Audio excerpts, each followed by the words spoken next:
Hello everyone, good morning. आजकल पता नहीं क्या हो रहा है, बहुत देर से उठ रहे हैं लेकिन सोते सही समय पर है। और देर से उठने की वजह से धूप इतनी तेज़ हो जाती है कि भागने का तो बिल्कुल ही मन ही नहीं करता। अब देखो, अभी तो इतनी तेज़ धूप हो रही है कि बिल्कुल भी रन करने का मन नहीं करता है। क्या करें, उठ ही देर से रहे हैं। 6-5 बजे उठ जाए तो आराम से रनिंग हो जाए हमारी, लेकिन वो हो ही नहीं पा रहा है। अब देखो, वही है, क्या कर सकते हैं हम। कोशिश करेंगे जल्दी उठने की और जल्दी रनिंग करने की, ताकि ये धूप में रनिंग ना करनी पड़े। अब इसका दूसरा तरीका भी हो सकता है कि शाम को एक्सरसाइज करें, लेकिन अब शाम को एक्सरसाइज करने का समय ही नहीं मिल पाता। ऑफिस का भी काम होता है और घर का भी काम होता है, तो शाम को तो थोड़ा मुश्किल ही हो पाता है एक्सरसाइज करना। ये एक्सरसाइज सिर्फ मॉर्निंग में हो सकती है। तो अब अभी तो देखिए, शाम को एक्सरसाइज करनी है तो शायद प्लैंक एक्सरसाइज या स्किपिंग रोप्स वाली एक्सरसाइज कर सकते हैं, वरना तो भागने वाली मुश्किल होती है शाम को।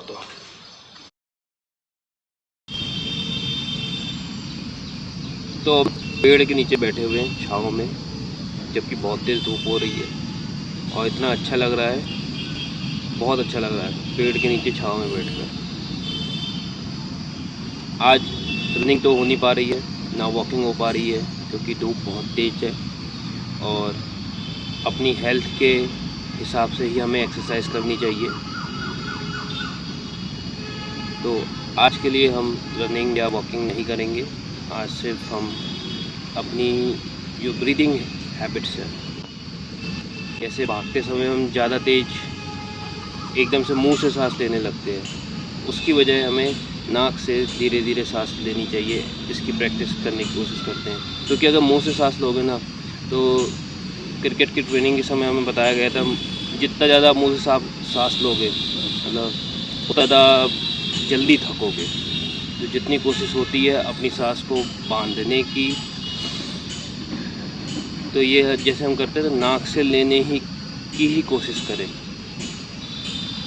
भागते समय जब ज़्यादा थक जाते हैं तो आपने देखा होगा कि हम एकदम से मुंह से सांस लेने लगते हैं, तो उसमें थकान ज़्यादा होती है।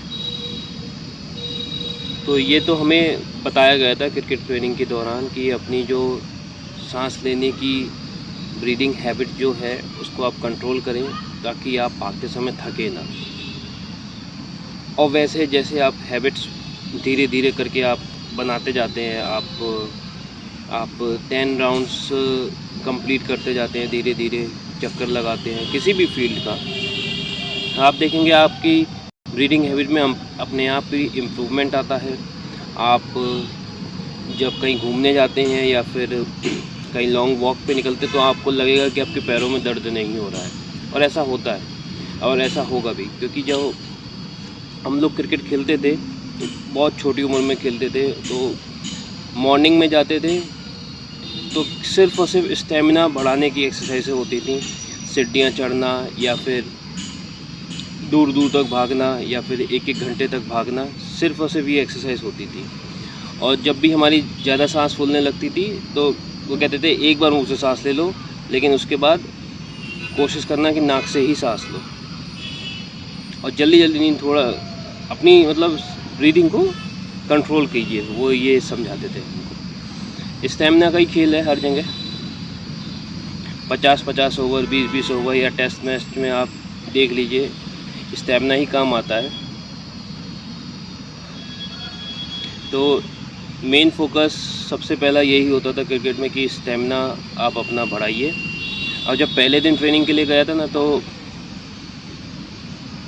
ये हुआ था कि पूरा जो सर्किल होता है ना बड़ा वाला ग्राउंड का, वो चक्कर लगवाया था पहले दिन में ही, और पूरा चक्कर लगाने के बाद इतना थक गए थे कि पूछिए नहीं। लेकिन जब आदत पड़ गई 3-4 महीने बाद, फिर तो थकते ही नहीं थे। मतलब फिर तो जब भी थकते थे, जब 10-15 राउंड लगा लेते थे पूरे सर्किल के, उसके बाद ही।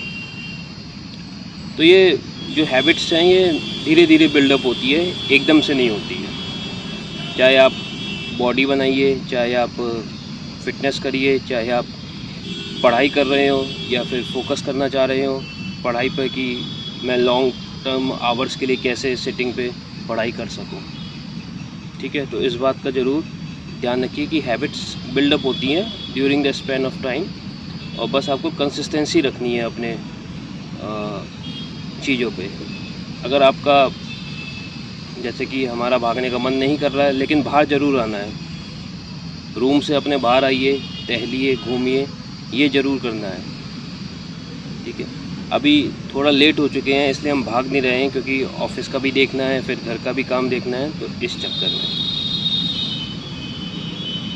तो हर चीज़ आप मैनेज करके चलेंगे तो बिल्कुल जो हैबिट्स हैं वो अपने आप ही इंक्रीज़ होती जाएगी। और एक इम्प्रूवमेंट ये बता दें कि आप चलने में मतलब इतनी ज़्यादा दिक्कत नहीं होती है। मतलब लॉन्ग वॉक के लिए जाते हैं तो पैरों में बिल्कुल दर्द ही होता है, पहले बहुत होता था, क्योंकि जो मसल्स थी वो एक जगह स्ट्रेंथ हो गई थी, मतलब कस गई थी। अब धीरे धीरे मसल्स पैरों की खुलती हैं और थाइस की भी खुलती हैं जब तेज़ भागते हैं तो ये होता ही होता है। लेकिन अभी और हम इसको इंक्रीज़ करेंगे, कोशिश करेंगे कि आधी घंटा भागे, 1 घंटा भागे कंटिन्यूस। ये हम कर चुके हैं, पहले भी किया था, बचपन में भी किया था, और अपनी जो लाइफ स्पैन है उसमें हम कई पीरियड्स पे ऐसा करते थे कि मतलब आधी घंटा भागना, 1 घंटा भागना, ये सब चलता था। ये पहले से ही इनबिल्ट है। अभी बीच में छोड़ दिया था क्योंकि वर्क फ्रॉम होम चल रहा था, इस कारण नहीं कर पा रहे थे, और नतीजा ये हुआ कि हेल्थ में थोड़े से इशूज़ आ गए, कोलेस्ट्रॉल लेवल रेंज में नहीं आ रहा है, तो उसकी वजह से अब फिर से हमने धीरे धीरे करके, अब वर्क फ्रॉम ऑफिस होने वाला है तो ऑफिस भी जाना है और फिर इसको भी देखना है, एक्सरसाइज भी करनी है, तो ये सब चीज़ें मैनेज करनी पड़ती हैं एक साथ।